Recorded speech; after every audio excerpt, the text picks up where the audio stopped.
বিসমিল্লাহির রহমানির রহিম। হে সমস্ত জগতবাসী, আজ আমি শামীম আলী চিশতি আপনাদের সামনে যে ধরনের আলোচনা নিয়ে হাজির হলাম, সে আলোচনাটি বুঝে নিতে পারলে তার জীবন ধন্য হবে। সে আলোচনাটি হলো, দেখুন, মানুষ কিন্তু আল্লাহকে ডাকে, আল্লাহর ইবাদত করে, আল্লাহকে খুশি করার জন্য অনেক কিছু করে, কিন্তু সে আল্লাহকে কি করে? দেখে শুনে এবং আল্লাহকে দেখতেছে, আল্লাহকে বুঝতেছে, কিন্তু তারা আল্লাহকে অপমান করে দিচ্ছে। আল্লাহকে অপমান করে দিচ্ছে কেমন করে?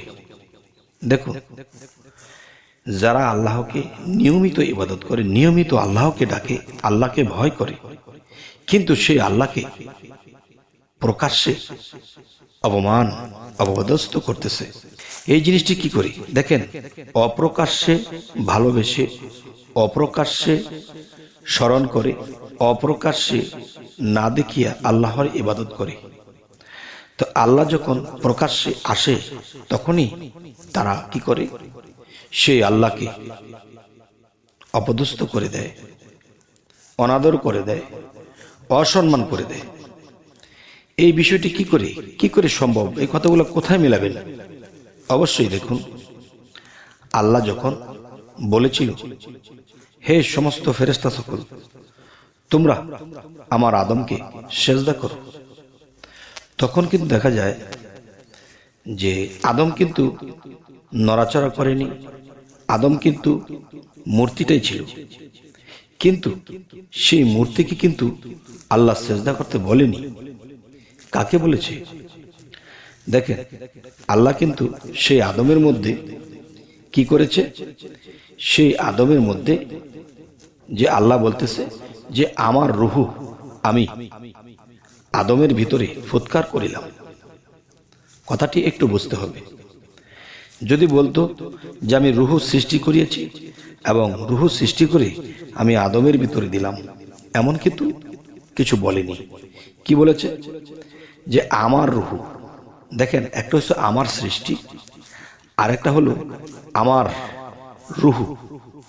আমার রুহু আমি আদমের ভিতরে ফুৎকার করিলাম, তখনই আদম নড়াচড়া করে এবং কথা বলতে পারে।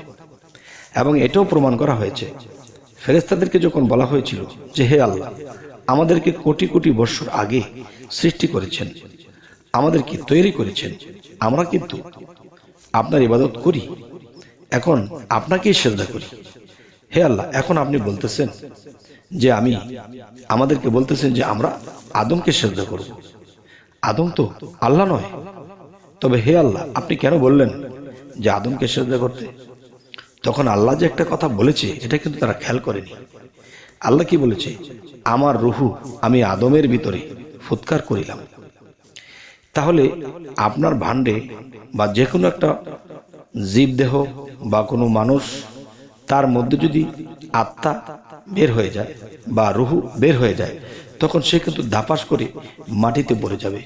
আর মাটিতে পড়ে তখন কিন্তু সে মূর্তির মতো পড়েই থাকবে। তবে আল্লাহ কি সেই মূর্তির মতো আদমকে সেজদা করতে বলেছিলেন? না, তিনি বলেছেন সেই জীবিত আদমকে। আচ্ছা, সে যে জীবিত ছিল, এটার প্রমাণ কি? এটার প্রমাণ হলো, আল্লাহ কিন্তু এটিও বলেছে যে আদমের কালবের ভিতরে আমি শাহ আলাহির বারামখানা, আমি সেখানে বসত করি। আচ্ছা, তারপরে আরেকটা পরীক্ষা করেছে যে দেখো, তোমরা কোটি কোটি বছর আগে তোমাদেরকে সৃষ্টি করা হয়েছে, তোমরা সৃষ্টির অনেক কিছুই জানো, তবে তোমাদের মধ্যে সবচেয়ে কঠিন বিষয়গুলো তোমরা আমার এই আদমকে জিজ্ঞাসা করো। তখন সে আদমকে যখন জিজ্ঞাসা করেছে, আর ফেরেশতারা কোনো নর্মাল কথা জিগায়নি, খুব কঠিন কঠিন সৃষ্টিতত্ত্ব, আত্মতত্ত্ব, দেহতত্ত্ব অনেক কিছু জিজ্ঞাসা করেছে, কিন্তু আদম টাস করে বলে দিয়েছে। আদম তো মাটি দিয়ে মাত্র একটা মূর্তি বানালো, তার কি বলার সাধ্য আছে? না। আল্লাহ কি বলেছে? আমি আদমের মধ্যে আমার রুহু ফুৎকার করেছি। তার মানে সেই রুহু যখন আদমের ভিতরে চলে গেল, তার মানে সেই আদমের ভিতরে আল্লাহ নিজেই চলে গেল। আর আল্লাহ নিজে চলে গিয়ে সেই হৃৎপিণ্ডে কিংবা সেই কালবের মধ্যে আল্লাহ অবস্থান করছে। তখন আল্লাহ কিন্তু এটাও কোরআনে বলেছে যে নিজেকে পবিত্র করলো সেই সফল কাম। সফল কাম কেন? এই জন্যই সফল কাম যে আল্লাহ কি বলেছে, যে নিজেকে পবিত্র করলো তার মধ্যে আল্লাহ রূপে সেখানে বিলীন হন। সুবহানাল্লাহ। তাই আজকের আলোচনা আমি যেটি বোঝাতে চাচ্ছি, হে সমস্ত জগতবাসী, যে যখন আদমকে সেজদা করা হয়েছে তখন কিন্তু আদম আকবর বলেনি, তখন কিন্তু এমন কথা বলেনি যে আদম সুফি আকবর, না, তিনি ফেরেশতা সকল কি বলে সেজদা করেছিল? সেজদা করেছিল আল্লাহু আকবর। তার মানে আদমের কালবে আল্লাহ বসে আছে, তখন এখানে আল্লাহু আকবর বলে যখন সেজদা করা হয়েছে তখন আদমের কালবে বসে আল্লাহ এই সেজদাটি প্রকাশ্যে নিয়ে গেল। আচ্ছা, তো প্রকাশ্যে সেজদা নিয়ে গেল, কিন্তু অপ্রকাশ্যে আমরা কিন্তু সেজদা করি, অপ্রকাশ্যে আল্লাহকে না দেখিয়া ভজনা করি, না দেখিয়া ইবাদত করি। তবে এখানে যে আসল কথাটি বলতে চাচ্ছি সেটি হলো, দেখুন যে সেই আদি আদমের ভিতরে আল্লাহ রূহ ফুৎকার করেছিল। বর্তমানে যে আদম বা মানুষ আছে যারা নিজেকে পবিত্র করেছে তাদের মধ্যেও কিন্তু আল্লাহর রূহ ফুৎকার করা আছে। আর সেখানে যদি মানা হয় তাহলে রাসূলকেই মানা হয়, আর রাসূলকে মানলে আল্লাহকে মানা হয়। তাহলে বলতে চাই যে প্রকাশ্যে কিভাবে মানুষ আল্লাহকে অপমান অপদস্থ করে। দেখেন, পৃথিবীতে কোনো আল্লাহর ওলি এসেছে, আল্লাহর ওলি এসে সে নিজেকে কখনো আল্লাহর ওলি বলেনি, সে আল্লাহর ওলি মানুষই তাকে স্বীকৃতি দেয়। কেন? তার দ্বারা অনেক কারামত ঘটেছে, সে কিছু বলে দিলে তা হয়ে গেছে। 12 বছর সন্তান হয় না, বলে দিয়েছে তোমার আসতেছে বছরের মধ্যে তোমার সন্তান হয়ে যাবে, কিন্তু হয়ে গেছে। তাহলে বোঝা গেল কি তিনি যা বলে ঠিক তাই হয়। তখনই বুঝতে হবে সেই আদমের মুখ দিয়ে আল্লাহ নিজেই সেই কালবের মধ্যে বসে আদমের মুখে কথা বলে এবং যা বলে তাই ফলে। তাই শামীম আলী চিশতি হয়ে আমি যা কিছু বলতেছি আপনাদেরকে অবশ্যই এই কথাগুলো জ্ঞানের দ্বারা বুঝে নিতে হবে। আচ্ছা, তাহলে অপ্রকাশ্যে আমরা আল্লাহর ইবাদত করি এবং প্রকাশ্যে অপমান করি কিভাবে? আজকের কথাটির মূল হলো এটি হলো, দেখুন যে একজন আল্লাহর ওলি যখন এসেছে কিন্তু তাকে বিশ্বাস করিনি, তাকে মানিনি, তাকে অপদস্থ করেছি, পাগল টাগল বলে তাকে তাড়িয়ে দিয়েছি, তাকে শরীরে আঘাত করে দিয়েছি। আর এই আঘাত কোথায় লেগেছে?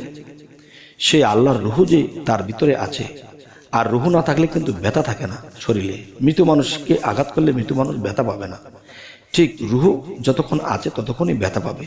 তাহলে একজন আল্লাহর ওলির ভিতরে আল্লাহর প্রকৃত বান্দা যাকে বন্ধু স্বীকৃতি দিয়েছে তার মধ্যে আল্লাহ বিদ্যমান আছে, এবং সেই ব্যক্তিকে যদি কথার আঘাত করেন সেটা আল্লাহ পাবে, যদি তাকে লাঠির আঘাত করেন সেটাও আল্লাহ পাবে।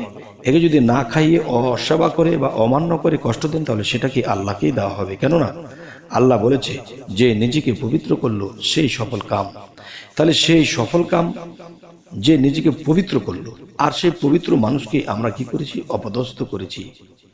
আর এই মানুষটিকে কি করলে পরে আল্লাহ এই সেবা পাবে, আল্লাহ এ পুরস্কার পাবে, আল্লাহ এ ভালোবাসাটুকু পাবে? সেটি হলো সে আল্লাহর ওলি বা সে আল্লাহর পাগল, সে আল্লাহর ফকির, তাকে যদি সেবা করা হয়, তাকে যদি মুখে খাবার তুলে দেওয়া হয়, তাকে যদি মাথায় হাত বুলানো হয়, তাকে যদি সম্মান করা হয়, তাহলে এই জিনিসগুলো স্বয়ং আল্লাহই পেয়ে যায়। সুবহানাল্লাহ। তবে আল্লাহ কি প্রকাশ্যে আপনার কাছে বায়ুর সাথে ভ্রমণ করে আসবে? সেটা আপনি দেখবেন না, যেহেতু চর্মচক্ষু দিয়ে দেখা যাবে না। দেখতে হলে দিব্য চক্ষু বা আত্মচক্ষু লাগবে।